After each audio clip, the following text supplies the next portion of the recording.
The holiday season is known for bringing family and friends together and creating happy memories. But for some, holiday memories are surrounded by tragedy. This month, we'll be sharing one unsolved missing person story every single day. We hope sharing their story will help bring them home for the holidays. On December 29th of 2004, Adrianna Garcia was walking from her home in Tulsa, Oklahoma to a friend's house, which was just a few miles away.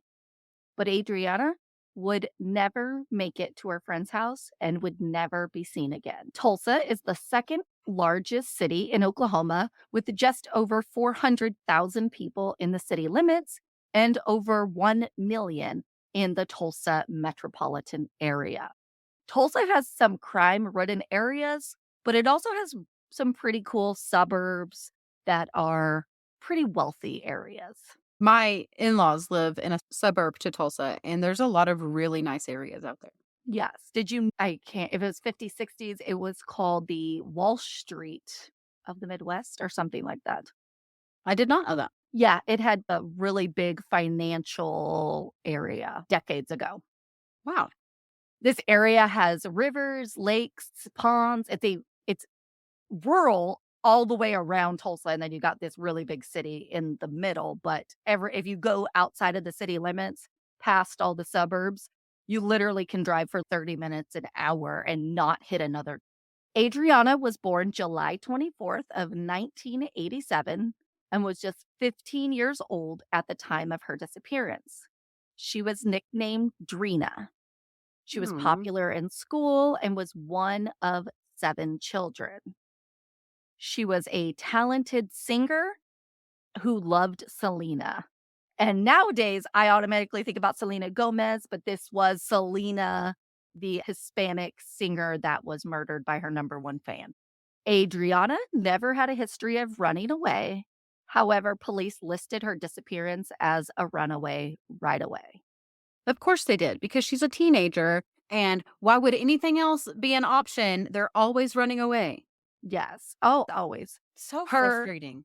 Her grandpa, he's the one that nicknamed her Drina. He said she could be a bit of a troublemaker, and I just loved that in the article that I read because so many times she lit up the room. It was all in good fun. He was just like, "Yeah, she could be a little troublemaker," and I'm like, "Ah, But you hear it in like a grandpa voice, and you know he's saying it exactly, lovingly. exactly." Like chuckling to himself about her grabbing an extra cookie from the cookie jar, that type of Mhm. thing. Adriana's mother would say, "You never really know what could have happened. All I know is that I want my baby back. Whatever answers we can get, I just want them as a mom. A mother should never have to worry what happened to their baby. And that's not the world we live in." Her mother has been adamant for the last 18 years that her daughter did not run away and that someone knows where she is or what happened to her. In 2016, a nonprofit organization, Lost and Missing Inc., held a fundraiser to raise funds for 2 billboards in the Tulsa area. Adriana's family spokesperson, her name was Karen, she stated, "It is vitally important that the public recognizes that Adriana is still missing and that law enforcement needs leads as to her disappearance." She also stated the best way is through recognition and awareness, which is what these billboards can hopefully bring. It's If it also what we do. That's the whole our whole purpose is to raise awareness and e- get in front of more people. exactly, because someone knows something, and like we said in so many other episodes, it's crazy how someone can just quote unquote disappear. Something had to happen to them. One Mhm. knows or saw something.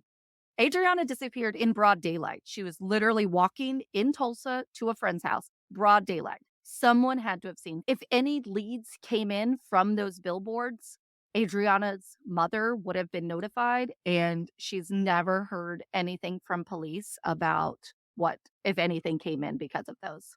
This is basically all that has been released about Adriana's disappearance.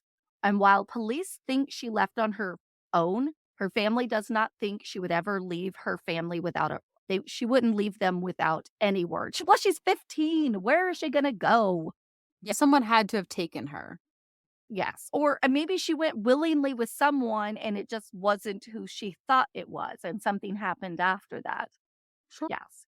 Adriana Garcia would be 35 years old now, and at the time of her disappearance, she was 5 foot 2 inches tall, 120 pounds. She is described as a Hispanic female, black hair, brown eyes. Police think that Adriana may still be in the local area. Her ears were pierced multiple times, and she had copper streaks in her hair. She has a scar between her eyebrows and a larger birthmark on the right side of her waist. She was last seen wearing a long sleeve blue striped t shirt, white overalls, and a yellow jacket. If you have any information that can help crack this cold case, please contact Creek County Sheriff's Office at 918 224 4964. That outfit you described is typical 90s fashion. Yes, the white overalls Mhm. especially. Yep. Yeah, exactly.